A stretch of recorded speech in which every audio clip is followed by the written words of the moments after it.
దేవుని మహిమ కలుగును గాక. దేవుని నామమునకు స్తోత్రం. పరిశుద్ధాత్మ దేవుడు ఈరోజు మనతో మాట్లాడడానికి ఇష్టపడుతున్న విషయం ఏంటంటే యెహోవా తన పరిశుద్ధాలయంలో ఉన్నాడు. అందుకే మన హృదయము ఆలయముగా ఉంది, దేవునికి ఆలయం ఉంది. మీ హృదయము దేవునికి ఆలయమే ఉందని మీరు ఎరుగారా అంటున్నాడు. మీ దేహము దేవుని ఆలయమే ఉన్నదని మీరు ఎరుగారా అంటున్నారు. మీ దేహాన్ని పాడు చేస్తే వాళ్ళని పాడు చేస్తారంటున్నాడు దేవుడు. అందుకనే దేవుని ఆలయంగా ఉండాలంటే పరిశుద్ధాత్మ పొందుకోవాలి. పొందుకున్నప్పుడు వాక్యం అర్థమవుతుంది. వాక్యం పట్టుకొని మనం దేవుని రాజ్యానికి వెళ్తాం. శ్రమలో అన్నీ కూడా ఏమొచ్చినా సరే, ఏ కష్టాలు వచ్చినా తట్టుకునే శక్తి అనేది వాక్యం అనేది దేవుడే ఇస్తాడనమాట. దేవునికి మహిమ కలుగును గాక.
కలుగును గాక. యెహోవా పరిశుద్ధాలయంలో ఉన్నాడంట.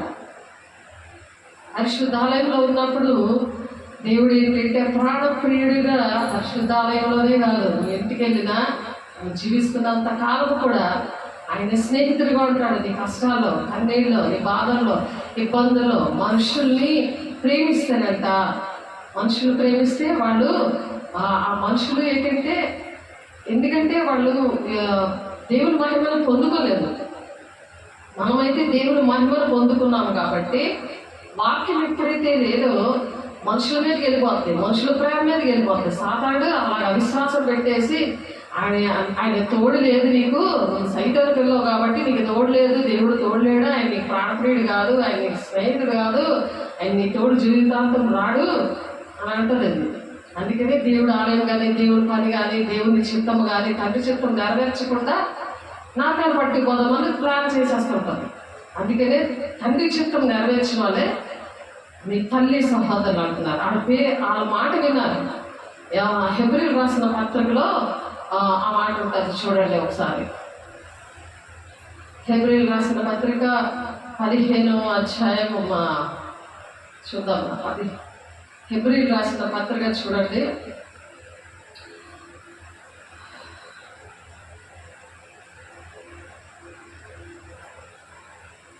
13వ అధ్యాయం 17వ వచనం.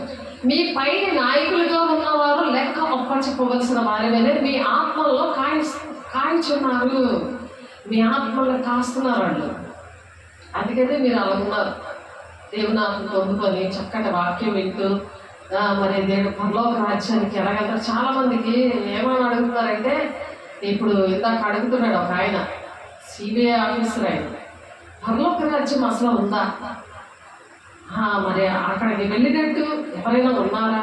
ఎంతమంది ఉన్నారు, నేను చూశాను పరలోక రాజ్యం బంగారు పట్టణం. అందుకనే చక్కగా మీకు పరలోక రాజ్యం వెళ్ళకూడదు ఆయన చెప్పకపోతే నేను చెప్పలేను కదా. సాతాను ఏంటంటే అక్కడ అడుగు పెట్టనివ్వకుండా, దేవుని రాజ్యం కట్టనివ్వకుండా, తండ్రి చిత్తాన్ని నెరవేర్చకుండా, సేవకులకు చెప్పకుండా ఇష్టం వచ్చిన ప్లాన్లు వేసుకొని ఆ గుయ్యాలే తొలగించుకుంటున్నారు. సాతాను ఏం చేస్తున్నాడు, ఆ గోతులో నింపేస్తున్నాడు అనమాట. ఆ గోతులోకి వెళ్ళిపోదాం అనుకుంటున్నారు. కానీ దేవుని శక్తి ఉండడమే కాదు, పరిచయం ఉండడమే కాదు, సేవకుల మాట వినాలి, వాక్యం నేర్చుకోవాలి. వాళ్ళు అడిగి ఏదైనా డెసిషన్ తీసుకోవాలి. ఏదైనా సరే, ఏ పని చేసినా సరే మరి వాళ్ళు అడిగి చేసుకోవాలి. ఎందుకంటే మీ ఆత్మల్లో కాస్తున్నారు వాళ్ళు. ఏంటంటే మీ ఆత్మ విషయంలో లెక్కప్ప చెప్పాలి. అందుకనే వాళ్ళు వివరించి చెప్తారు. ఆశీర్వాదము, శాపము రెండు కూడా చక్కగా వివరించి చెప్తారు. నువ్వు వింటే నువ్వు ఇలా ఉంటావు, నువ్వు వినకపోతే నీ పరిస్థితి ఇలా ఉంటుంది అని వివరించి చెప్తారు. సాధారణ ఏంటంటే అన్ని ఆశీర్వాదాలు కావాలి, నేను వినకపోయినా నాకు ఆశీర్వాదాలు కావాలంటుంది. అది అర్థమవులేకుండా చేసేస్తుంది, మైండ్ మార్చేస్తుంది. అందుకనే అనుక్షణం కూడా దేవుడు తోడుంటానంటున్నాడు, ఆయన ప్రాణప్రియుడిగా ఉంటానంటున్నాడు. వాళ్ళు లెక్క దేవుని ఆత్మ, వాళ్ళు ఎప్పుడు కూడా సేవకులు ఎప్పుడే అంటే మీ ప్రాణాలు కాస్తూ ఉంటారు. ఉట్టినే మీ ప్రాణాలు అలా ఉండవు. ఎన్నో దెయ్యాలు పట్టాలి పాటికి. ఇల్లు వాకిలి లేకుండా, వాక్యం తెలియక, దేవుని ఆత్మ లేక నశించిపోతున్నారు చాలా మంది. అటువంటి వాళ్ళని రక్షించడానికి దేవుడు మన మధ్యలో ఉన్నాడు. దేవునికి మహిమ కలుగును గాక. దేవుడు అందుకే మాట్లాడుతున్నారు. ఎంతమంది నశించుకుంటున్నారు. అసలు పరలోక రాజ్యం ఉన్నట్టే తెలీదు, నరకం ఉన్నట్టే తెలీదు చాలా మందికి.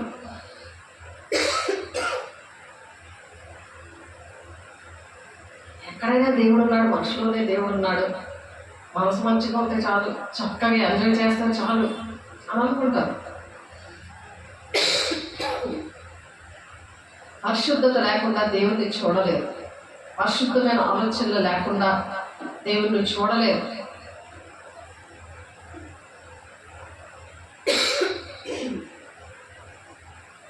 మీ పైన నాయకులుగా ఉన్నవారు లెక్క అప్పచెప్పవలసిన వారి వల్లే మీ ఆత్మలో కాయించున్నారు. వారు దుఃఖముతో ఆ పని చేసిన మీకు నిష్ప్రయోజనము. అలా దుఃఖ పెట్టుకోండి. అలా దేవుని కోసం బతుకుతుంటారు. చావైనా ఏవైనా సరే మరి దేవుని వాక్యం చెప్తుంది, ఇదిగో నీ ఎదుట ఒక తలుపు, దాన్ని ఎవడును వేయనేరడు, నీ క్రీడు నేను ఎరుగుదును. నీ శక్తి కొంచెమై ఉండినను నీవు నా వాక్యము గైకొని నా నామము ఎరుగనలేదు అంటున్నాడు. ఆయన నామము ఎరుగనలేదు అంటున్నాడు. ప్రకటన గ్రంథం 3:8 ఇదిగో నీ ఎదుట ఒక తలుపు తీసి ఉంచి ఉన్నాను, దానిని ఎవడును వేయనేరడు. నీ క్రియలు నేను ఎరుగుదును, నీకున్న శక్తి కొంచెమై ఉండలను నీవు నా వాక్యము గైకుని నా నామము ఎరుగనలేదు. అంటే దేవుని పేరు, దేవుడిని నేను ఎరగలేనట్టు మనం ఉండకూడదు. దేవుడు మనకి ఎన్నో కార్యాలు చేశారు, నాకు దేవుడు ఏడు చేశాడు, నాకు ఎవరు లేరు అని అనకూడదు. క్షమించమని అడగాలి దేవుడిని. అది దేవుడు చెప్తున్నారు. ఇదిగో నీ ఎదుట ఒక తలుపు తీశాడు, దాన్ని ఎవడు వేయలేరడు. అదే దేవుని రాజ్యం. నీకోసం ద్వారం తెరిచి ఉంచాడు. నువ్వు చేసినవన్నీ మనుషులు మర్చిపోతారు కానీ దేవుడికి మర్చిపోయాడు. దేవుడు మర్చిపోడు. దేవునికి తోడు ఉంటాను అంటాడు. ఒక ప్రాణ ప్రియుడిగా ఉంటాను అన్నాడు. సృష్టికర్త అయిన దేవుడు నీకు భర్త అయి ఉన్నాడు అని చెప్తున్నాడు యెషయా 54 ఒక కుటుంబం ఇక్కడికి వస్తే వాళ్ళ కోసం ప్రార్థన చేస్తే వాళ్ళతో దేవుడు ఆ విషయమే మాట్లాడారు. లేకపోతే ఇల్లు వదిలేసి ఇంటి నిండా దెయ్యాలు ఉన్నాయని పారిపోతాం. ఇల్లు మనం రోడ్డు పక్కన ఒక ప్లేస్ ఉంటే చూడండి, అక్కడ మేము ఒక టెంట్ లాగా వేసుకొని మేము ఉంటాము అంటున్నారు. గడికి ఒక మైండ్ అయిపోయింది ఉండదు ఆవిడకి. అలా ఆయన చాలా బాధపడిపోయేవాడు. సరిగ్గా భక్తి తెలీదు, దేవుడు తెలిసిందని అనుకుంటారు. కానీ మరి ఏంటంటే దేవునాత్మ లేనప్పుడు, వాక్యం లేనప్పుడు, ఆ సర్వసత్యములోనికి నడిపించే పరిశుద్ధాత్మ దేవుడు లేకపోతే అది చాలా బాధాకరంగా ఉంటుంది. దేవుడిని మర్చిపోతారు. కాబట్టి నీ క్రియలు నేను ఎరుగుదును, నీకున్న శక్తి కొంచెమై ఉండేనను నీవు నా వాక్యము గైకొని నా నామము ఎరుగనలేదు. నా వాక్యం గైకొని నేను ఎవరో తెలియదు నాకు అని నువ్వు అనలేదు అంటున్నాడు ఆయన. చూడండి, ఎప్పుడైతే శ్రమలను మనం తట్టుకుంటామో అప్పుడు దేవుడు మన కోసం అటువంటి సాక్ష్యం ఇస్తాడు. నా దేవుడు లేడు, నాకు ఎవరు లేరు అంటుంది దెయ్యం, అలా చెప్తుంటుంది. కానీ దేవుడు నీ కొంచెమన్నా సరే నీ శక్తితో నా కోసం నువ్వు ఎన్ని చేసావో అవన్నీ కూడా నా నామము నువ్వు ఎరగనలేదు, నన్ను నువ్వు ఎరగలేదు, నువ్వు నాకు తెలియదు, నా దేవుడు లేడు అన్నట్టుగా నువ్వు మాట్లాడలేదు అని అంటున్నాడు దేవుడు. కాబట్టి అటువంటి శ్రమలు దీనికన్నా మించిపోయిన శ్రమలు ఉన్నాయి. ఇప్పుడు రాబోతున్నాయి అన్నీ కూడా శ్రమలు. ఆ శ్రమలు తట్టుకోలేరు ఎవరు కూడా. ఎప్పుడైతే ఈ శ్రమలు, ఈ భౌతికమైన శ్రమలు, ఈ పూర్వ శ్రమలు చిన్నవే, చాలా చిన్న శ్రమలు, అవన్నీ తట్టుకుంటూ అగ్నిజ్వాలగా మండుతూ ఉన్నప్పుడు పెళ్ళకుమంత సంఘాన్ని తీసుకెళ్ళిపోతాడు. ఆ అంత్యక్రీస్తు వచ్చేటప్పటికి మనం తీసుకెళ్ళిపోతాడు. కాబట్టి మనకి ఏ పని అప్పచెప్పారో ఆ పని మనము తండ్రి చిత్తాన్ని నెరవేర్చాలి. అదేంటంటే మీ ఆత్మ అలా నెరవేర్చాలని మీకు సేవకులు ఏంటంటే మీ ఆత్మలు కాస్తుంటారు. పరిశుద్ధం పొందుకోండి, వాక్యం చదవండి, వాక్య ప్రకారం నడుస్తున్నామో లేదో చూడండి. శ్రమలు తట్టుకునే మనసు ఇస్తాడు అనమాట. వాక్యం తెలిస్తే శ్రమలు తట్టుకునే మనసు ఇస్తాడు. అటువంటి అభిషేకం ఇస్తాడు. అట్టి కృపదేవుడు మీ అందరికీ అనుగ్రహించును గాక. మీ పైన నాకులు ఉన్నవారు లెక్క ఒప్పచెప్పవలసిన వారి వలె మీ ఆత్మలు కాయిచున్నారు. వారు దుఃఖముతో పని చేసిన మీకు నిష్ప్రయోజనం కనుక దుఃఖముతో కాక ఆనందముతో చేయనట్లు వారి మాట విని వారికి లోబడి ఉండండి. నా ఇష్టం, నా రాజ్యం, నేను చేయను. సైతాను దూరిపోయి మాట్లాడుతూ ఉంటుంది. దాన్ని తొక్కుకుంటే రాలేదు. ఏసైకి లోబడాలి, దెయ్యాన్ని ఎదిరించాలి. అంతేకాని దెయ్యానికి లోబడి దేవుడిని ఎదిరించేస్తున్నారు. ఎంత బాధకరమో, ఎంత దుఃఖకరమో. అలా దుఃఖపడితే ఎంత చేసినా నిష్ప్రయోజనం అయిపోద్దంట. అలా ప్లాన్ వేస్తాడు. దేవుని పిల్లల దగ్గరే ప్లాన్ వేస్తాడు. ఎవరు బలంగా ఉన్నారో, ఎవరు అందుకే ఏర్పాటు చేయబడిన వారితో సహా మోసపరచబడతారు అంచె దినాల్లోని. అందుకే క్లియర్గా రాశారు. మత్తయి 24 ఉంటుంది, ప్రకటన గ్రంథంలో ఉంటుంది. అంతవరకు సహించాలి. అంతవరకు సహించేవాడే రక్షణ పొందుకుంటాడు. రక్షణ ఒక రోజుతో అయిపోయింది కాదు. అందుకనే దేవుడు ఏంటంటే అవన్నీ నేర్పించడానికే ఎక్కడంట యెహోవా తన పరిశుద్ధాలయంలో ఉన్నాడు. అందుకనే నీ దేహము నీ దేవుని ఆలయంలో ఉంటే నీలో ఉంటాడు. నీ సేవకులు దేవుని ఆలయంలో ఉంటారు కాబట్టి ఇంట్లోనే ఉంటాడు. వాళ్ళ ఇంట్లో ఉంటున్నావు కదా, ఆ ఇంట్లోనే ఉంటాడు, నీలోనే ఉంటాడు. కానీ వాళ్ళ మాట వినాలి. దేవుడి మాట వినకపోతే మన సేవకుల మాట వినరు కదా, అని చెప్పి చేయాలి. అన్నీ చెప్పకుండా చేయకూడదు. అలా ఎంతమందో నష్టపోయారు. చెప్పి చేయాలి, ఇది చేయాలా ఏంటి వద్దా అని దేవుడిని అడగాలి, సేవకులను అడగాలి, దేవుడిని క్షమించమని అడగాలి. ఎంత గలిబిలైపోతుంది. దేవుడు ఎంత దీవించాడు, ఎంత ఆశీర్వదించాడు, ఎంత చక్కగా పోషిస్తున్నాడు. మంచి సాక్ష్యాన్ని పోగొట్టుకోకూడదు. దేవునికి మహిమ కలుగులు కాక, ఆయన మహిమ కలగాలే మనం ఉండాలి. ఎంతకాలం ఆయనకు అవమానం తేకూడదు. నేను ఎప్పుడు అదే అడుగుతాను, దేవా నీకు అవమానం తెస్తే అప్పుడే నన్ను చంపేయి అని అడుగుతాను అనుక్షణము. అలా అడగబడితే ఎన్ని శ్రమలున్నా దేవుడు తీసుకొని వచ్చాడు. ఎటువంటి వాక్యం ద్వారా బలపరిచాడు. ఆయన పాటల ద్వారా, వాక్యం ద్వారా, సాక్ష్యాల ద్వారా, ఆయన దర్శనాల ద్వారా, ఆయన కళల ద్వారా, ఆయన ప్రవచన వాక్కుల ద్వారా నన్ను అలా బలపరచుకొని తీసుకొచ్చాడు. దేవునికి మహిమ కలుగును గాక. సాక్ష్యాన్ని మనం పాడు చేసుకోకూడదు. అయితే యెహోవా తన పరిశుద్ధాలయంలో ఉన్నాడు. ఆయన సన్నిధిని లోకమంతయు మౌనంగా ఉండును గాక. ఆయన సన్నిధి వచ్చిందనుకో ఎవడు నీ మీదకి రాడు, మౌనంగా ఉంటారు అనమాట. ఆయన సన్నిధి నీలో లేదు, ఆడు ఎగిరెగిరి పడతాడు. అందుకే ఆయన సన్నిధి మందసము ఎక్కడ ఉంటుందో మందసము లాగా మనము ఆయన సన్నిధి మన ఒంట్లో ఉండాలి. మన ఒంట్లో మనం ఎలా ఉండాలి? మన దేహము దేవుని ఆలయంగా ఉండాలి. మందసాన్ని మోసేవారిగా ఉండాలి. అంటే దేవుని సన్నిధిని మోసేవారిగా ఉండాలి.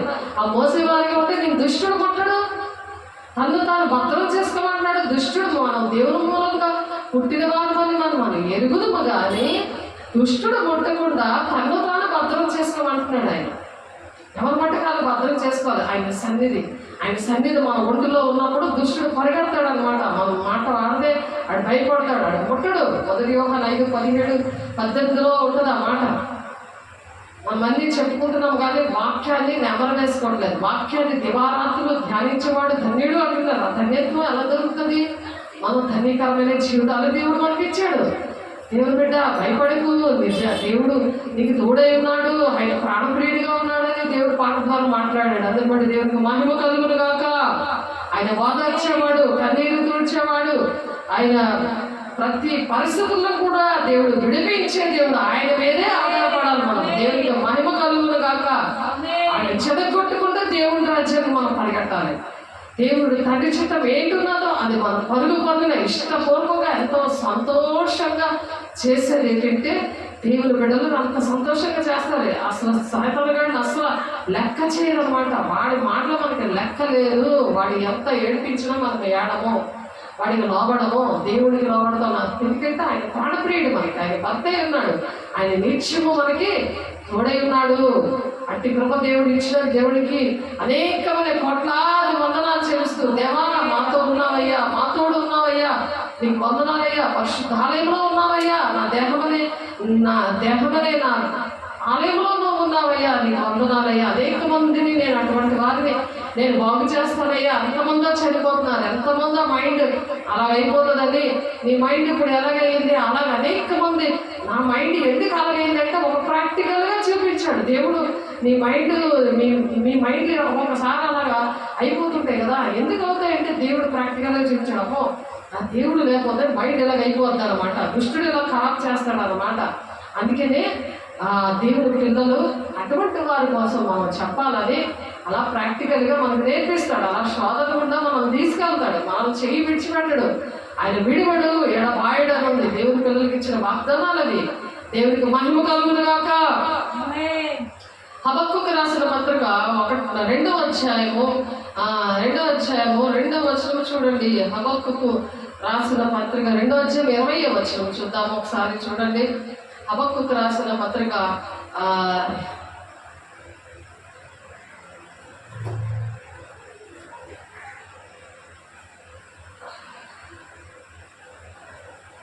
2వ అధ్యాయము హబక్కూకు రాసిన పత్రిక 2వ అధ్యాయము 20వ వచనం చూద్దాం. హబక్కూకు రాసిన పత్రిక ఒకసారి చూడండి, రాసుకోండి. ఎందుకంటే దేవుని ఆలయం అనేది ఎలా ఉంటుంది చూడండి. దేవుని ఆలయం అనేది ఎలా ఉంటుంది ఒకసారి ఆలోచించండి. దేవుని బిడ్డలారా ఒకసారి ఆలోచించండి. దేవుని ఆలయంలాగా మనం ఉంటేనే మనం జీవిస్తాం. దేవుని కోసం మనం జీవించగలం. హబక్కూకు రాసిన పత్రిక 2వ అధ్యాయము 20వ వచనం చూడండి. 20వ వచనము అయితే యెహోవా తన పరిశుద్ధాలయంలో ఉన్నాడు. ఆయన సన్నిధిని లోకమంతయు మౌనం ఉంటుందట. ఆయన లోకమంతా కూడా మౌనం ఉంటుంది. దేవుని సన్నిధి నీలో లేదనుకో అది ఎగిరెగిరి పడుతుంటుంది. నువ్వు దేవుని సన్నిధితో ఉన్నావు అనుకో మౌనంగా ఉంటుంది లోకమంతా. ఎందుకంటే మనం లోకంలో ఉన్నాం కాబట్టి దేవుని సన్నిధి మనకు అవసరం. పరిశుద్ధాత్మ దేవుడు అవసరం. వాక్యమైన దేవుడు మనకు అవసరం. అని అవసరం అనేసి మనం ఏంటంటే ఆశీర్వాదాలన్నీ అన్ని నువ్వు బాగుపడాలి. నువ్వు తిరిగినా ఊరి మీద తిరిగినా ఎలా ఉన్నా సరే ఆత్మ పొందుకోకపోయినా వాక్యం నీళ్ళ లేకుండా నువ్వు చాలా బాగుంటావు చెప్తే దెయ్యానికి ఇష్టం. దేవుడికి ఏంటి ఇష్టమో నాకు ఒకవేళ లేకపోతే దేవుడు ఏం చెప్తాడు, నువ్వు అనేక మందికి దీవెనకరంగా ఉండాలని, నువ్వు అనేక మందికి ఆశీర్వాదకరంగా ఉండాలని దేవుడు మంచిలోని నడిపిస్తాడు, కాస్త చెడులో కూడా నేను నడిపిస్తాడు. నీకు కొన్ని అనుభవాలు నేర్పించడానికి ఒక శోధన పెడతాడు. నువ్వు దేవుడి సన్నిధి రాత్రి లేదు నీతో నీకు లేదు, నువ్వు చెప్పకుండా పనులు చేసి డబ్బులు పాటు చేసావు కాబట్టి దేవుడి సన్నిధి లేకపోతే దేవుడికి చెప్పకుండా నువ్వు సేవకులకు చెప్పకుండా చేస్తే ఎంత శోధన వస్తుంది. నేను దేవునితో నిత్యం ఉండాలి. ఆయన నా తోడుంటేనే నా జీవితం, నాకు బ్రతుకు, నాకు దేవుడే బ్రతుకు. దేవుడే వాక్యం మనల్ని ఏం చేస్తుంది, బ్రతికిస్తుంది. వాక్యమే దేవుడే ఉన్నాడు కాబట్టి ఆయన బ్రతికిస్తాడు.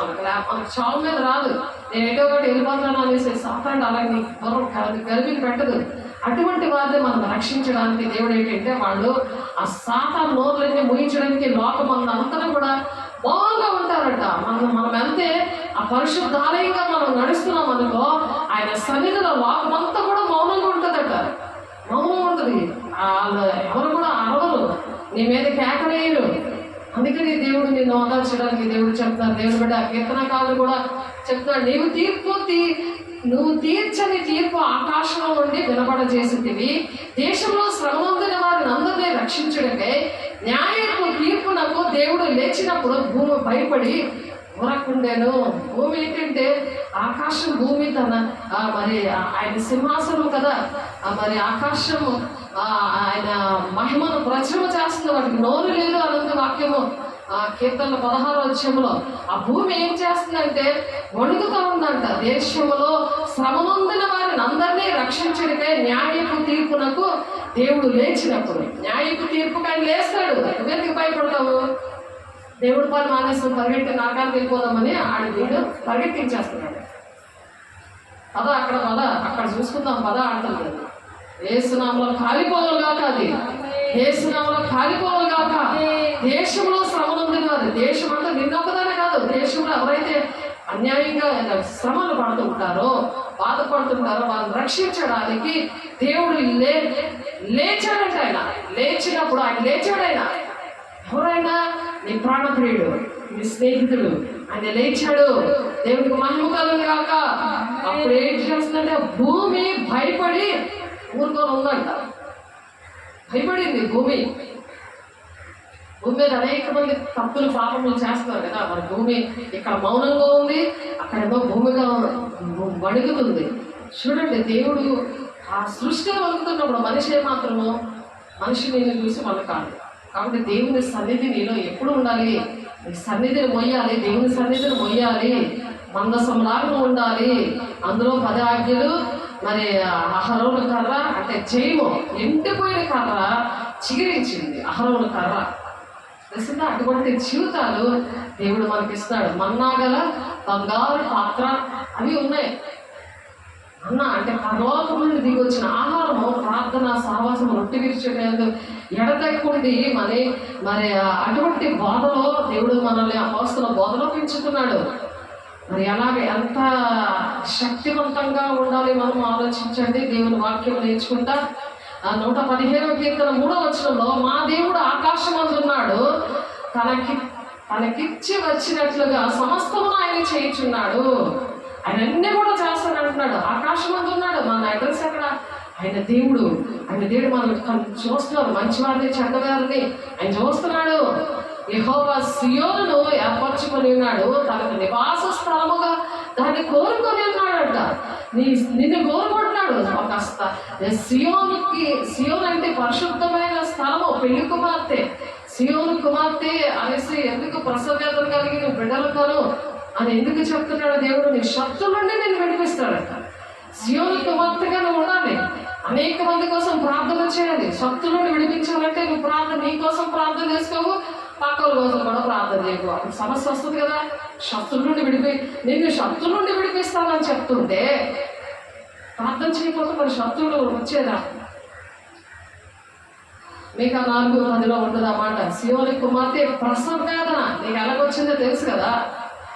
బిడ్డలు కన్నావు కదా, ప్రసవ వేదన ఉంటుంది. అలాగ నువ్వు బిడ్డలు కనాలి, దేవుని పిల్లలు కనాలి. దేవుని పిల్లలకి మనం అనుభవం ఉంటేనే కదా కంటారు, అనుభవాలు. అందుకే కాసేపు శ్రమ ఉంది, కాసేపు సుఖం ఉంటుంది, దేవుని ఆనందం ఉంటుంది.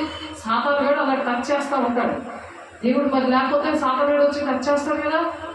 కృష్ణుడు ముట్టుకుడు తను భద్రం చేసుకోకపోతే, దేవుని సన్నిధి లేకపోతే, దేవుని ఆలయంగా హృదయం లేకపోతే, వాక్యాసారంగా నడకపోతే, నీ ఇష్టం వచ్చే నీ స్వబుద్ధి మీద ఆధారపడద్దు అంటున్నాడు ఆయన.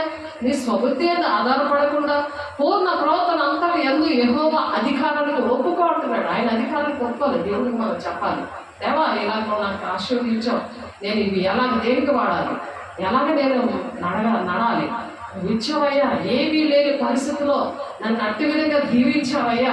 ఎంతమంది అలా నాశనం అయిపోతారు, కడకడకలు ఆడిపోతున్నారు. డబ్బులు లేక, ఇల్లు లేక, వాకిలు లేక, ఏది ఆహారం లేక, పోషణ లేక, ఎవరు ఆదరించేవారు లేక ఎంతమంది రోడ్డు మీద అలా చనిపోతున్నారయ్యా. దిక్కు ఏమి లేకుండా చక్కగా నీకు మంచి పరలోక రాజ్యం లాంటి ఇల్లు, పరలోక రాజ్యం లాంటి చర్చి, అటువంటి సాకులు ఇచ్చినప్పుడు ఎంత భాగ్యం అది. దేవుడు నిన్ను అనేక మందికి చెప్పేదానిగా, అనేక మందికి పెట్టేదానిగా నిన్ను అలా దీవించినప్పుడు అది ఎంత భాగ్యంగా ఎంచుకోవాలి. దేవా నన్ను క్షమించయ్యా, నేను ఎప్పుడు కూడా నిన్ను చేయి విడిచిపెట్టి వెళ్ళయ్యా, నీ మాట వింటానయ్యా, నీ వాక్యం వింటానయ్యా, వాక్యం ప్రకారం నడుస్తానయ్యా, నీకు చెప్పకుండా నేను ఏదీ చేయనయ్యా అని తీర్మానం చేసుకోండి. దేవునికి మహిమ కలుగును గాక. ఇది కోరిన స్థానము, ఇది నేను కోరిన స్థానము అంటున్నాడు. ఏంటది?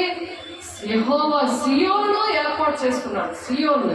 సియోను అంటే దేవుని యొక్క పరిశుద్ధమైన స్థలం. అది సియోను కొండ మీద ఆయన పాదము మోపుతాడని మనం జకర్య 14వ అధ్యాయములో మనం చదువుకున్నాం. ఆయన ఆ లోయ అక్కడ అలా రెండుగా విడబడి ఇలా విడిపోతుంది అనమాట. అక్కడ దేవుని పాదం అక్కడ నిలబెట్టడానికి ఆయన రాబోతున్నాడు. కాబట్టి ఆ యెహోవా సియోను ఏర్పాటు చేసుకున్నాడు, సియోను ఏర్పరచుకొని ఉన్నాడు, తనకు నివాస స్థలంగా దాన్ని కోరుకొని ఉన్నాడు. ఇది నేను కోరిన స్థానము, ఇది నిత్యము నాకు విశ్రమ స్థానముగా ఉంటుంది. ఇక్కడనే నేను నివసించేదను, సియోనులోనే నివసిస్తాం.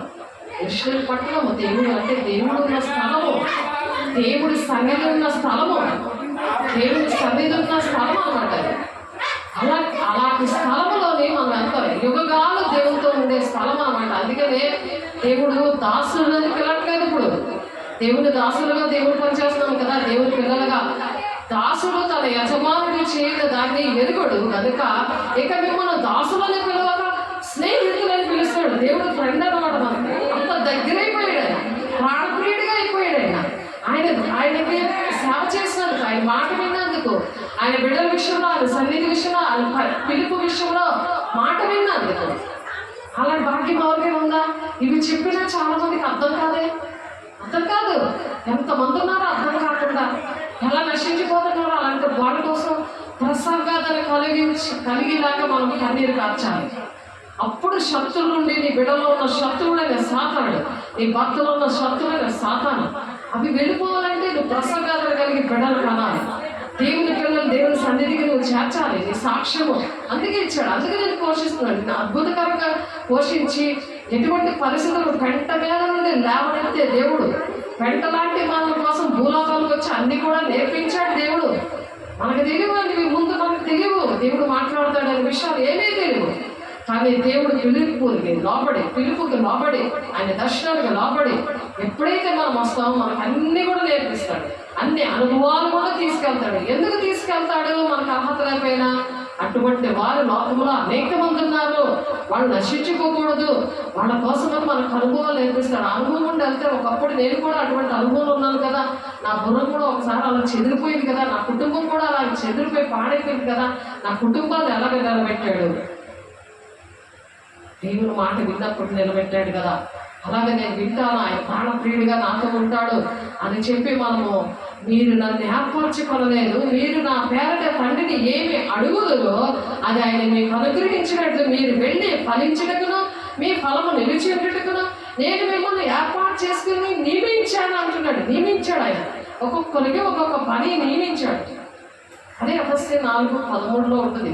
పరిశుద్ధులు సంపూర్ణులు అవ్వాలంటే, క్రీస్తు శరీరం క్షేమాభివృద్ధి జరగాలంటే కొందరిని అపోస్తులుగా, ఉపదేశకులుగా, కాపరులుగా, బోధకులుగా, ఉపదేశకులుగా నియమించాడు. మీరు ఒకరినొకరు ప్రేమించే వాళ్ళని ఈ సంగతులు మీకు ఆజ్ఞాపిస్తున్నాను. ప్రేమ ఉంటుంది అందులో, దేవుని ప్రేమ ఉంటుంది. ఎంత కష్టంలోనైనా అలా నిలబడతాడు, దేవుని ప్రేమను వివరిస్తారు, ఆ ప్రేమతో చేర్చుకుంటారు. వాళ్ళు ఎవరు చేర్చుకోరు కదా. చూడండి, మాట విన్న వాళ్ళు ఎవరు చేర్చుకోరు కదా. లోకం మిమ్మల్ని ద్వేషించగల మీకంటే ముందుగా నన్ను ద్వేషించడని మీరు ఎరుగుదురు. లోకం ద్వేషిస్తుంది, లోకంలో ఉన్న మనుషులందరూ ద్వేషిస్తారు దేవుని బిడ్డల్ని. కానీ మీకన్నా ముందుగా నన్ను ద్వేషిస్తున్నారు, దేవుడిని ద్వేషిస్తున్నారు. మీకన్నా ముందుగా నన్ను ద్వేషిస్తున్నారు అంటున్నాడు. అందుకనే దేవుడికి భయపడరు. చాలా మంది దేవుడికి భయపడరు, దేవుడిని ద్వేషిస్తున్నారంట. నిన్ను ద్వేషిస్తున్నారు అనుకుంటున్నావా? నీ మీద చేయి వేస్తున్నారు అనుకుంటున్నావా? నిన్ను మాట్లాడుతున్నారు అనుకుంటున్నావా? నిన్ను బాధ పెడుతున్నారు అనుకుంటున్నావా? దేవుడిని బాధపడుతున్నారు, దేవుడిని ద్వేషిస్తున్నారు. అది దేవుడు చెప్తున్నారు. అందుచేతనే లోకము మిమ్మల్ని ద్వేషించుచున్నది. దాసుడు తన యజమాని కంటే గొప్పవాడు కాడని నేను మీతో చెప్పిన మాట జ్ఞాపకం చేసుకున్నాడు. లోకులు నన్ను హింసించుడు ఎడల మిమ్మల్ని కూడా హింసించుదురు, నా మాట గైకొని ఎడల అయితే వారు నన్ను పంపిన వారిని ఎరుగరు కనుక నా నిమిత్తము వాటినన్నిటినీ మీకు చేయదు. వాళ్ళు దేవుణ్ణి ఎరగరు కదా, అందుకనే మీకు అన్ని కూడా అటువంటివి చేస్తారు. అయితే వారు నన్ను పంపిన వాడిని ఎరుగరు కనుక, అంటే మనం దేవుని బిడ్డలమని మనకు తెలియదు కనుక నా నామము నిమిత్తము వీటినన్నిటినీ కూడా మీకు చేస్తారు. నేను వచ్చి వారికి బోధింపకుండా లేడలా వారికి పాపము లేకపోవను. ఎప్పుడైతే వారికి పాపమునకు విషం లేదు, దేవుడు బోధించడానికి వస్తున్నాడు. నువ్వు బోధించట్లేదు, నీ బోధ అర్థమవట్లేదు, దేవుడే వస్తాడు. వాళ్ళకి బోధ అయ్యేలాగా వాళ్ళకి పేడ బాజా ఉంటుంది, వాళ్ళు బోధిస్తాడు దేవుడు. మనం ఏంటంటే వాళ్ళు వినకపోయినా మనం చెప్పడమే. నన్ను ద్వేషించుకోడు నా తండ్రిని కూడా ద్వేషిస్తున్నాడు. ఎవడనో చేయని క్రియలు నేను వారి మధ్య చేయకుండా నేను వారికి పాపం లేకపోవను. ఎప్పుడైతే వారు నన్నును నా తండ్రిని చూచి ద్వేషించుచున్నారు, ఎప్పుడైతే వాళ్ళు నన్ను నా తండ్రిని కూడా ద్వేషిస్తున్నారు, నా దేవుడిని ద్వేషిస్తున్నారు. మనం ద్వేషించగా దేవుని పిల్లల్ని అయితే నన్ను నిర్హేతకముగా ద్వేషించింది. అవి వారి ధర్మశాస్త్రం రాయబడిన వాక్యము నెరవేరినట్లు ఇలాగ జరిగేను. ధర్మశాస్త్రములు ఇవన్నీ కూడా ఉన్నాయి కాబట్టి అలాగ నెరవేర్పు అనేది ఆ దేవుడు అలాగ చేస్తున్నాడు. తండ్రి యొద్ద నుండి మీ యొద్దకు నేను పంపపోవు ఆదరణకర్త. ఇప్పుడు మనం ఆదరించాలంటే నాకు ఎవరు లేరు, నన్ను ఎవరు ఆదరించేవారు లేరు అని అడుగుతున్నావు కదా. తండ్రి యొద్ద నుండి మీ యొద్దకు పంపిస్తున్నాడంటే ఎవరిని? ఆదరణకర్త అనగా తండ్రి యొద్ద నుండి బయలుదేరి సత్య స్వరూపైన ఆత్మ వచ్చినప్పుడు ఆయన నన్ను గురించి సాక్ష్యం ఇచ్చును. దేవుడి గురించి సాక్ష్యం చెప్తావు. దేవుడు నన్ను ఈ విధంగా నన్ను బలపరిచాడు, స్థిరపరిచాడు, నన్ను నడిపించాడు, ఈ విధంగా దేవుడు చేస్తాడు. దేవుడికి ఆదరణకర్త నీ దగ్గరకు వచ్చాడు అనుకో, నువ్వు సాక్ష్యం చెప్తావు. నేను ఇలాగ నా ప్రాణం ఇలాగ అయిపోయినప్పుడు, నా హృదయం ఇలా పగిలిపోయినప్పుడు నా దేవుడు నన్ను ఆదరించాడు, నన్ను ప్రేమించాడు, నన్ను గొప్పదానిగా నన్ను ఆశీర్వదించేలా చేశాడు అని చెప్పి మీరు మొదటి నుండి నా యుద్ధ ఉన్నవారు కనుక మీరును సాక్ష్యం ఇస్తారు. ఎవరైతే నలిగిపోయారో వాళ్ళు సాక్ష్యం ఇస్తారు, చూస్తున్న వాళ్ళు కూడా మీరు కూడా సాక్ష్యం ఇస్తారు. దేవుడికి మహిమ కలుగును గాక. దేవుడు అటువంటి సాక్ష్యము మనందరికీ దయచేయను గాక. అనేక మంది అలా నశించిపోతున్నారు కాబట్టి అటువంటి శ్రమలో మనం నలిగి వెళ్తున్నప్పుడు అనేక మందిని కన్నీళ్లు తుడిచేవారుగా, అటువంటి బాధ నుండి విడిపించేవారుగా దేవుడిని చేయడానికి ఇష్టపడుతున్నారు. దేవుడి బిడ్డ ఒకసారి ఆలోచించు. దేవునికి మహిమ కలుగును గాక. హబక్కూ 2:20 వచనంలో అదే దేవుని ఆలేబడ్డ దేవుణ్ణి చూడండి. హబక్కూకు రాసిన పత్రికలోని మనం చూసాం కదా. హబక్కూకు రాసిన పత్రిక 2వ అధ్యాయము 20వ వచనంలో, మరి 115వ కీర్తన 3వ వచనంలో ఆకాశముందున్నవాడు తనకిష్టము వచ్చినట్లుగా సమస్తము ఆయన చేస్తున్నాడట. ఆయనకి అలాగ ఇష్టమో ఆయన చేస్తాడు. ఆయనకి ఇష్టమే, మనకి ఇష్టం వచ్చినట్టు మనం చేయడం కాదు, ఆయనకి ఇష్టం వచ్చినట్టు చేస్తాడట. ఆయనకి లోపడాలి, మన ఇష్టం వచ్చే స్వబుద్ధి అని ఆధారపడితే అది ఆ మార్గాలు ఇప్పటికీ సరళం అవ్వదు. ఎప్పుడు నీ సొంత పెడితే వెళ్తున్నాం, అందుకని మార్గాలు సరళం అవ్వట్లేదు. దేవుడి మీద సేవకుల మీద నిందలు వేసేస్తూ ఉంటాం. అది క్షమించమని అడగాలి. దేవా నన్ను క్షమించేయ, నేను అడగకుండా చేశాను ఈ పని అనేసి ప్రతిదీ కూడా అలాంటి క్షమాపణ అడగాలి. క్షమించమని అడగండి. దేవా నన్ను క్షమించే, నేను అడగకుండా నేను చేస్తున్నాను. ఇక్కడ దేవుడు ఏం చెప్తున్నారు, ఆయనకి ఇష్టం వచ్చి చేస్తాడంట. ఆయన ఇష్టం మీద మనం అడగాలి. అయితే యెహోవా తన పరిశుద్ధాలలో ఉన్నాడు, ఆయన సన్నిధిలో లోకం అంతా మౌనంగా ఉన్నది అంటున్నాడు. మరి అలా మౌనంగా ఉండాలి అంటే, లోకమంతా కూడా మౌనంగా ఉండాలంటే, నీ మీద ఎవరు యుద్ధానికి రాకుండా ఉండాలంటే, దేవుని సన్నిధి నీలో ఉండాలంటే, ఆయన ఎవరితో గొడవ పడకుండా ఉండాలంటే, దేవుడు నిన్ను భద్రపరచాలంటే, దేవుడు అంట ఆకాశం అందున్నాడంట. ఆయనకి ఇష్టం వచ్చినట్టుగా సమస్తం ఆయన చేస్తాడంట. అందుకని ఆయన ప్రతిదీ కూడా చెప్పుకోవాలి, మనుషులకు చెప్పకూడదు. మనుషులకు చెప్పుకున్నానయ్యా నా బాధ, దేవునికి చెప్పలేదయ్యా, నీకు చెప్పలేదు నా బాధ, నాకు ఎవరు లేదన్నారన్నయ్యా, నువ్వు ఆదరణకర్తగా సత్యస్వరూపైన ఆత్మ వచ్చినప్పుడు సర్వసత్యంలో నడిపిస్తాను, నేను సత్య మార్గంలో నడలేకపోయానయ్యా, నన్ను క్షమించేయాలి దేవుడిని అడగాలి. అలాగే 132వ కీర్తన 13వ వచనము 14వ వచనంలో యెహోవా సీయోను ఏర్పాటు చేసుకున్నాడు, తనకు నివాస స్థలంగా దాన్ని కోరుకున్నాడు. అందుకనే ఎప్పుడైతే దేవుని సన్నిధి కలిగి ఉంటుందో దేవుడు మనల్ని కోరుకుంటుంటాడు అన్నమాట. మనుషులు కోరుకోరు, మనుషులకి ద్వేషిస్తారు మనల్ని, కానీ దేవుడు మనల్ని కోరుకుంటాడు అనేకమైన ప్రజలను రక్షించడానికి. రాజైన ఉజ్జియా ముందునందున సంవత్సరం అంట అత్యున్నతమైన సింహాసనం ప్రభు ఆశ్రయుడై ఉండగా నేను చూశాను, ఆయన చొక్కాయి అంచులు దేవాలయం నిండుకొని ఉన్నాయి. అంటే ఆ దేహము దేవుని ఆలయంగా ఉన్నప్పుడు, ఆయన మనలో ఉన్నప్పుడు ఎలా ఉంటుందంటే, ఆయన చొక్కాయి అంచులు ఆ దేవాలయం నిండుకొని ఉందంటే, అంటే నిన్ను అలా కప్పుతాడు అనమాట. నువ్వు దేహం అనే దేవుని ఆలయంగా నువ్వు ఉన్నప్పుడు, మరి భౌతికమైన ఆలయంలో నువ్వు ఉన్నప్పుడు భౌతికమైన ఆలయంలో కూడా ఆయన ఉంటాడు. నువ్వు ఎక్కడుంటే, నీ ఇంటిలో ఉంటే నీ ఇంటిలో కూడా నీతో పాటు ఉంటాడు. ఆయన తోడై ఉన్నాడు. ఆయన నా ప్రాణప్రియుడు అనేసి మనం పాట పాడుతున్నాం కదా, ఆయన స్నేహితుడు. ఇక మనము దాసులు కాదు, ఆయన స్నేహితులు. మీరు దాసులు కాదు, నా స్నేహితులు అంటున్నాడు కదా ఆయన. కాబట్టి ఆయన ప్రభు ఆశ్రయుడై ఉండగా నేను చూశాను అంటున్నాడు. దశాభక్తులతో దేవుడు మాట్లాడుతున్నాడు. ఆయన చూసి ఆయన రాస్తున్నాడు. మనలాంటి ఎవరైతే బాధలు ఉన్నారో దేవుడు లేడని బుద్ధిహీనులు అనుకుంటారంట. ఉంటే నాకు ఎందుకలా జరుగుతాయి అని సాతాను చెప్తుంటే ఆ మాటలు అనుకుంటారు.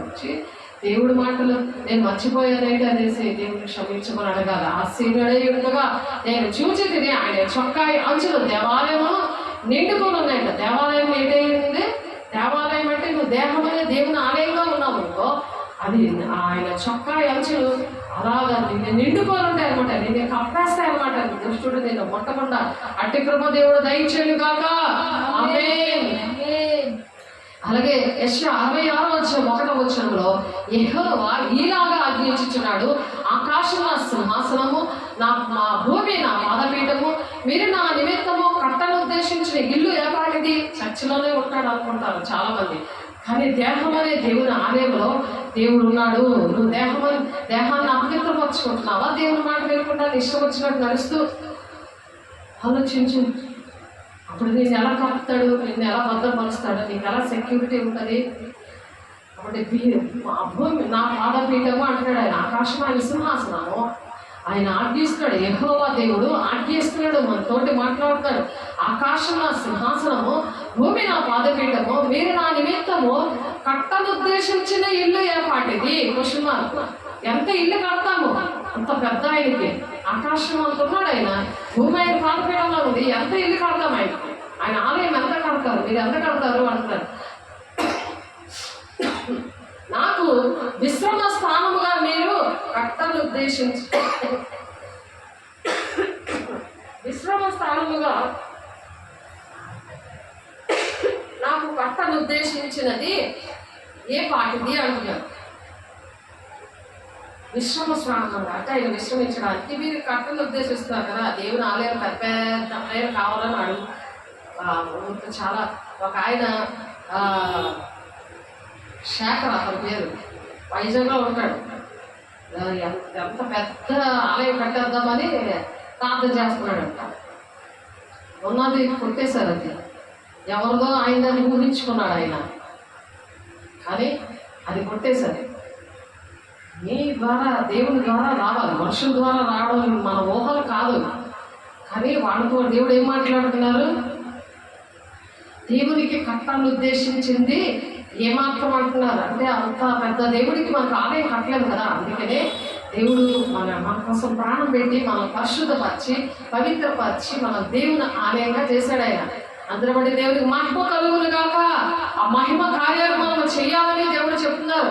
ఆలకించుడి, పట్టణంలో అల్లరిగోలు పుడుచున్నది, దేవాలయం నుండి శబ్దం వినబడుచున్నది, తన శత్రువులకు ప్రతీకారము చేయుచుండు యెహోవా శబ్దము వినబడుతుంది. నువ్వు ఎప్పుడైతే దేహం అనే దేవుని ఆలయం అంటే నీ శత్రువులు కదా ఆయన ప్రతీకారం చేస్తాడంట.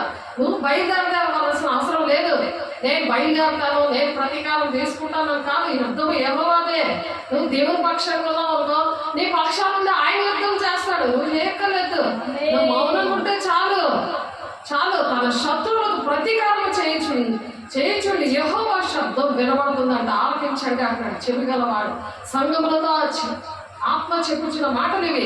చెవిగలవాడు వినుగా అంటున్నాడు. అనేక మంది నశింప చేస్తున్నాడు కదా సాతానుడు. ఒక సెకండ్లో 1 లక్షల మంది, కోట్ల మందిని పాతాళం మింగేస్తుంది. మరి దేవుని మాటలు అప్పుడే మర్చిపోతే నువ్వు వాళ్ళందరూ పాతాళానికి వెళ్ళడానికి నువ్వే కారణం అయిపోతావు కదా దేవుని బిడ్డగా ఉండి. అందుకని ఏర్పాట్లో ఉన్న వాళ్ళు కూడా మోసం చేసేస్తా ఉన్నాడు ఈ అంచె దినాల్లో. అందుకే అందరి మీద కుమ్మరిస్తానంటున్నాడు. మొత్తం కులం భేదం లేకుండా అందరినీ నేను ఆత్మతో నింపుతాను అంటున్నాడు. యవనులు దర్శనాలు చూస్తారు, వృద్ధులు కలలు కంటారు, మీ కుమారులు మీ కుమార్తెలు ప్రవచిస్తారని అందుకే చెప్తున్నాడు దేవుని బిడ్డ. ఒకసారి ఆలోచించు. దేవుని మహిమ కలుగును గాక. యవన 2వ అధ్యాయం 4వ వచనంలో కూడా 2వ అధ్యాయం 7వ వచనంలో కోపంలో నుండి నా ప్రాణంలో మోర్చలుగా నేను యెహోవాను జ్ఞాపకం చేసుకొని. కోపంలో ఉన్నాడు యోనా గారు, యెహోవాను జ్ఞాపకం చేసుకున్నాడు. చేప కడుపులోనే 3 రోజులు ఎవరో నిలగాలరా, చచ్చిపోతారో బతుకుతారు. అప్పుడు జ్ఞాపకం చేసుకున్నాడట. నువ్వు జ్ఞాపకం చేసుకుంటున్నావు అసలు దేవుడిని నేను తీసుకుంటాను పగా అనుకో, నేను బయలుదేరాను అంటున్నావు. లెంపలు వేసుకోవాలి.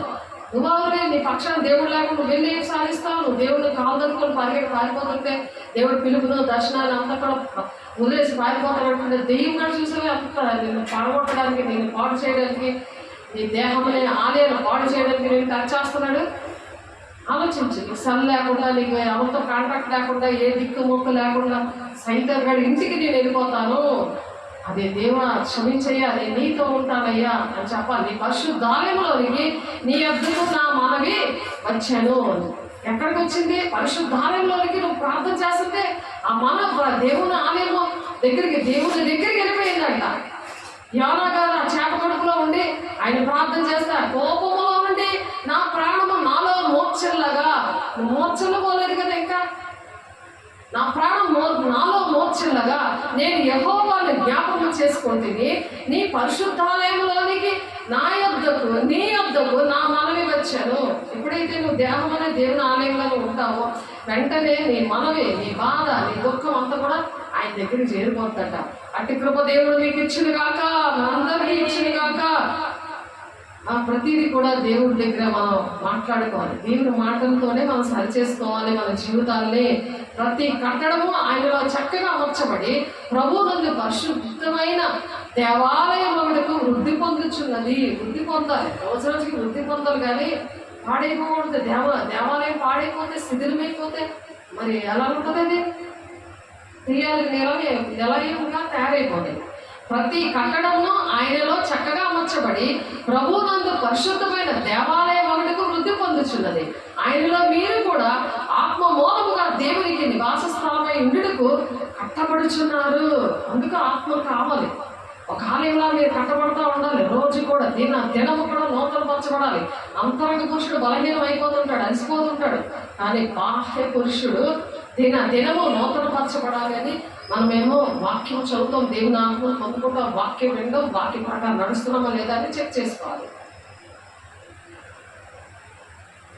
అది చేయలేదని దేవుని దగ్గర బ్రతలాడుకోవాలి. ఇప్పుడు నేను చేయనయ్యా, నేను చేస్తా, నేను నీ మాట వింటాను, ఇంకొకరికి నా సాక్ష్యం చెప్తాను. నేను అలాగా ఒక్కరోజు నేను దేవుడిని దూరం పెట్టినందుకు నాకు ఇటువంటి పనిష్మెంట్ వచ్చింది, ఇలాగ నాకు దేవుడు నాకు పాఠం నేర్పించారు అని చెప్పగలిగి ఉండాలి. అట్టి కృప దేవుడు మీకు అనుగ్రహించిన కాక. ఆయనలో మీరు కూడా ఆత్మ మూలంగా దేవునికి నివాస స్థలమై ఉండేందుకు కట్టబడుచున్నారు. నివాస స్థలము, దేవుడు ఇక్కడ నివసిస్తుంటే నీకు ఏంటి కొద్దుగా? నీకు పోషణ కదా, నీకు దేవుడు, నీకు ఎవరైతే అన్నదమ్ములు, అక్క చెల్లి, భూములు, ఆస్తులు అన్నీ ఇస్తానన్నాడు కదా. నాకు ఇచ్చాడు, అలాగే నాకు ఇచ్చాడు. నన్ను చూస్తున్నారు మీరు. క్రీస్తునే బండ మీద కట్టబడి ఉండాలి. నీ ఎటువంటి తుఫాను వచ్చినా పడదాది. ఇసుక మీద కట్టుకోవాలి అనుకుంటారు, వాక్యం లేకుండా పరిశుద్ధాత్మ పొందుకోవడం కాదు. వాక్యం లేకపోతే ఇసుక మీద కట్టిన ఇల్లులా ఉంటుంది. పెద్ద తుఫాన్లో శ్రమ లాగా ఎంత పేరు ఉండదన్నమాట. అందుకని వాక్యం నేర్చుకోవాలి, వాక్యం నేర్చుకోవాలి. సేవకుల దగ్గర వాక్యం నేర్చుకోవాలి. అర్థం పొంది అడగాలి. ఆయనలో మీరు ఆత్మ మూలంగా దేవునికి నివాస స్థలమై ఉండటకు కట్టబడుచున్నారు. నివాస స్థలము, ఈ పరిశుద్ధ ఇది అతి పరిశుద్ధ స్థలంలో ఉంటుంది ఈ మందసము. అక్కడ దేవుడు నివసిస్తాడు అనమాట. అందుకు మందసము మోసేవారిగా మనం ఉండాలి. ఆయన సన్నిధిని మనం మోసేవారిగా ఉన్నప్పుడు మనకి దేవుడు తోడై ఉంటాడు. ఒక ప్రాణప్రియుడిగా, స్నేహితుడిగా, యుగాలు దేవుడు మనతోడే ఉంటాడు. దేవుడికి మహిమ కలుగుగాక. అట్టి కృప మనందరికీ దేవుడు అనుగ్రహించనుగాక. కీర్తన 11:4 యెహోవా తన పరిశుద్ధాలయంలో ఉన్నాడు. యెహోవా సింహాసనం ఆకాశమందున్నది. ఆయన నరులను కన్నులారా చూచుచున్నాడు. మాడిన మాటలని దేవుడు చూశాడు. అందుకే అది దిద్దుబాటు చేయాలి. దేవుని సన్నిధిలో నీ ప్రవర్తన జాగ్రత్త అని ప్రసంగి 5:1 అందుకే చెప్పారు. ఆయన సీసీ కెమెరా. ఆయన అర్థమవుతుందా? యెహోవా తన పరిశుద్ధాలయంలో ఉన్నాడు. యెహోవా సింహాసనం ఆకాశమందున్నది. ఆయన నరులను కన్నులారా చూచుచున్నాడు. తన కన్ను దృష్టి చేత ఆయన వారిని పరిశీలిస్తున్నాడు. నీ హృదయంలో ఏంటనుకుంటున్నావు, బయటికి ఏం మాట్లాడుతున్నావు, ఇవన్నీ కూడా పరిశీలిస్తాడు. ఆయన స్కాన్ చేసేస్తాడు. దాన్ని బట్టి ఉంటాయి దీవెనలు.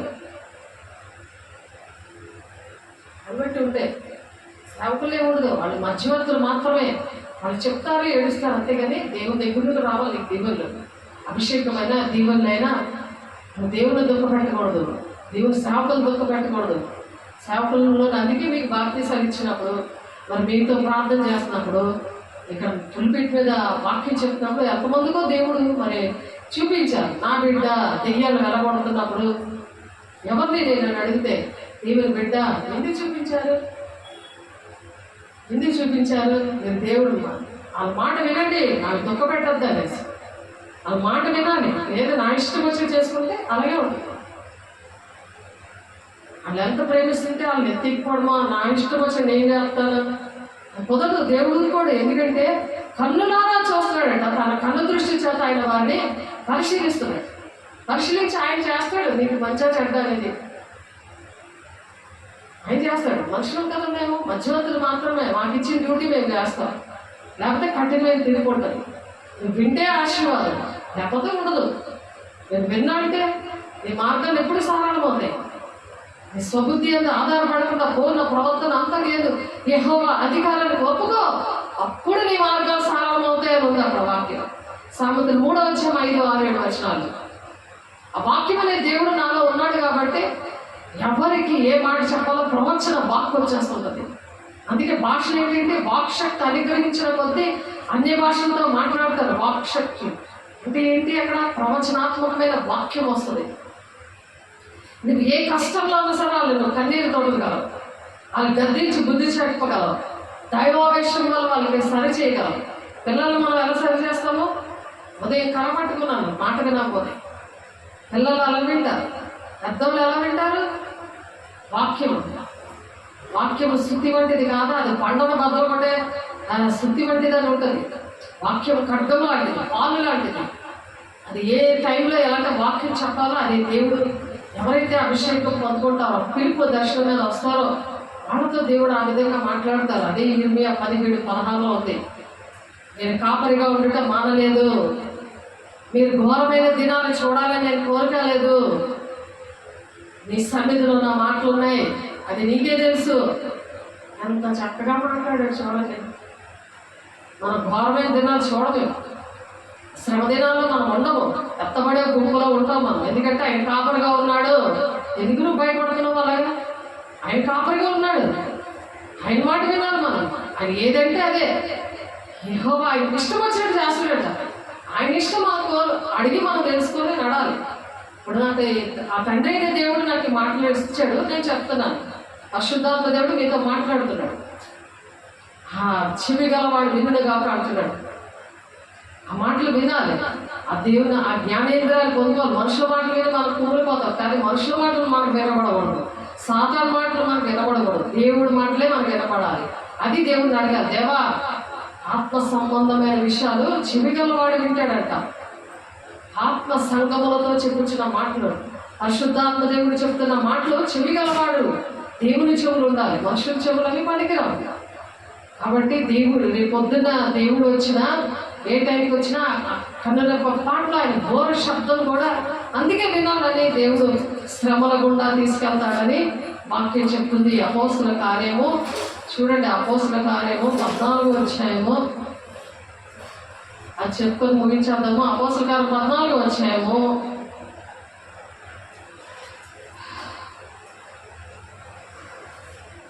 ఏంటి ఒకసారి గుర్తుపెట్టుకోండి. 22వ వచనం, అపోస్తుల కార్యం 14వ అధ్యాయము 22వ వచనం బాగా గుర్తుపెట్టుకోండి.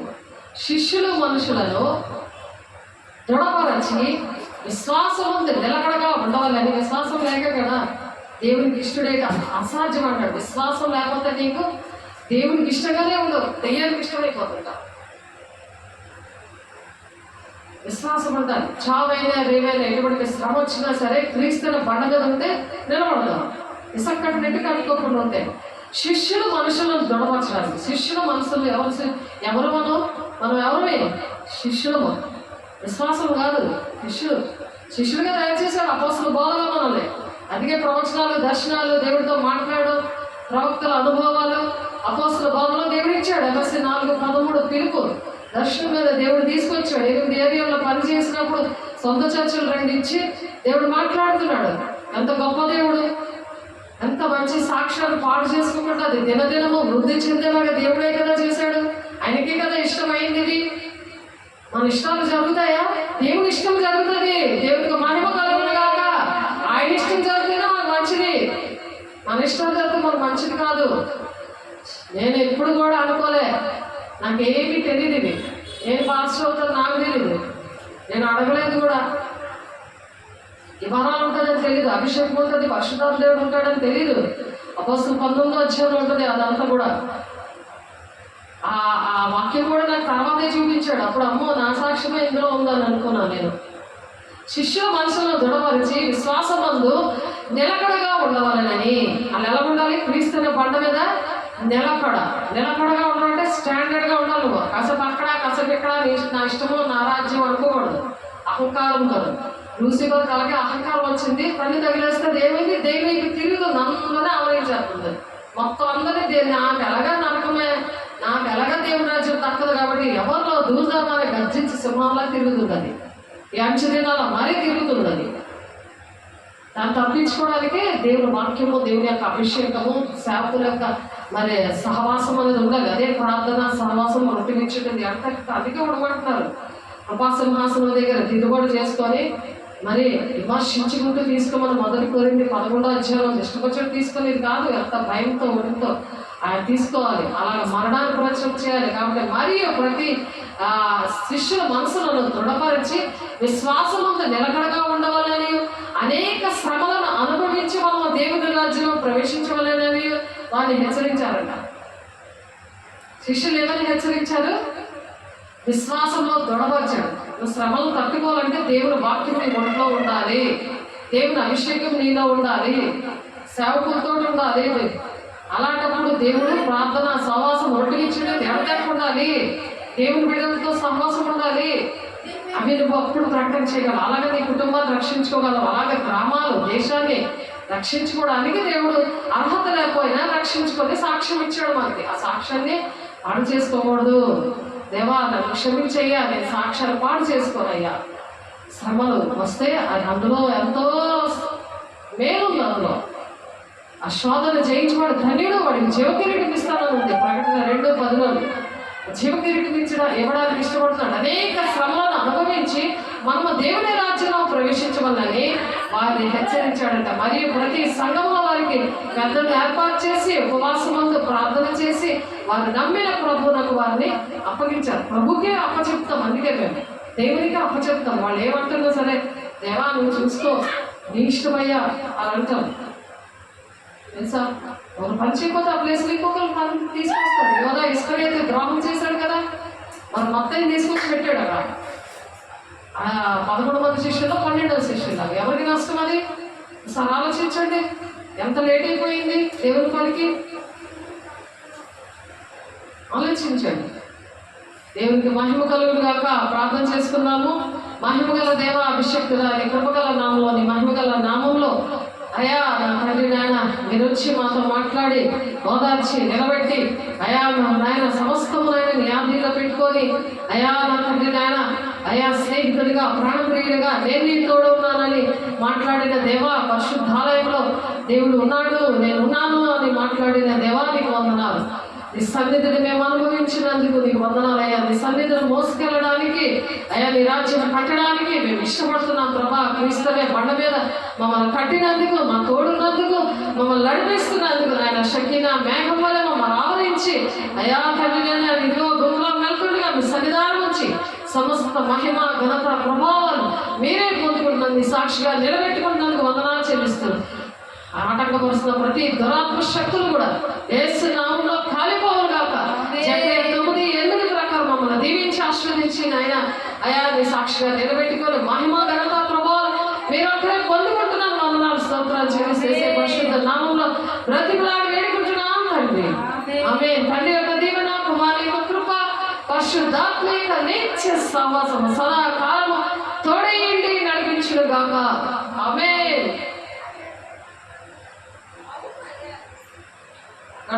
దేవుడు మిమ్మల్ని దీవించి ఆశీర్వదించును గాక.